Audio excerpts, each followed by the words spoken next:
বিসমিল্লাহির রহমানির রহিম। সুপ্রিয় উপস্থিতি, আমি দিল্লিকে বলতে চাই, বাংলাদেশের ডেপুটি হাই কমিশন হামলা করে দেখো বাংলাদেশের জনগণ আজ কিভাবে ঐক্যবদ্ধ হয়েছে। সারা বাংলাদেশের পথে প্রান্তরে মানুষজনের হৃদয়ের ভাষা এক হয়ে গেছে। দিল্লিকে বলতে চাই, জনগণের ভাষা বুঝুন, কলোনিয়াল মাইন্ডসেট থেকে বের হয়ে আসুন। আমরা কারো দাসত্বের জন্য, কারো দাসত্ব মেনে নেওয়ার জন্য রক্ত দেই নাই। এই অভ্যুত্থানে 2000-এর উপর মানুষ শহীদ হয়েছে, 30,000-এর উপর মানুষ চোখ হাত পা বন্ধ হয়েছে। আমাদের রক্তের দাম, আমরা রক্ত দিতে শিখে গেছি।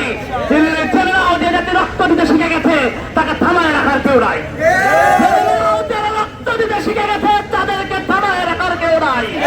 তাদের বুক বুলেটের সামনে দাঁড়াতে শিখে গেছে তাদেরকে থামায় রাখার কেউ নাই। আমাদের বুকগুলো বুলেটের সামনে দাঁড়াতে শিখে গেছে।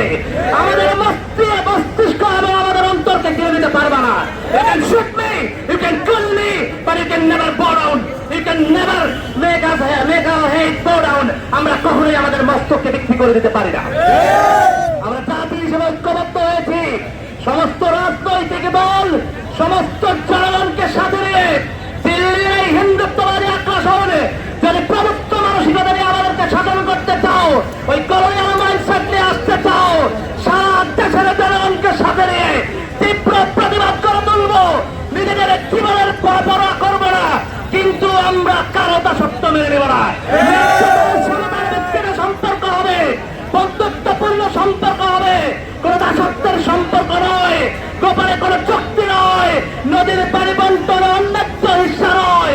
আমরা আমাদের হিস্সা ন্যায্যতার ভিত্তিতে যাই, সমতার ভিত্তিতে যাই। সারা বাংলাদেশের জনগণ আজ ঐক্যবদ্ধ হয়েছে। দিল্লিকে আবারও বলবো, জনগণের ভাষা বুঝুন, কলোনিয়াল মাইন্ডসেট থেকে বের হয়ে আসুন। আমরা ঐক্যবদ্ধ থাকবো, রক্ত দিতে প্রস্তুত থাকবো। শহীদের রক্তের দাম আমরা আমাদের নিজেদের জীবন দিয়ে দিতে প্রস্তুত আছি ইনশাআল্লাহ। সবাইকে ধন্যবাদ। আসসালামু আলাইকুম।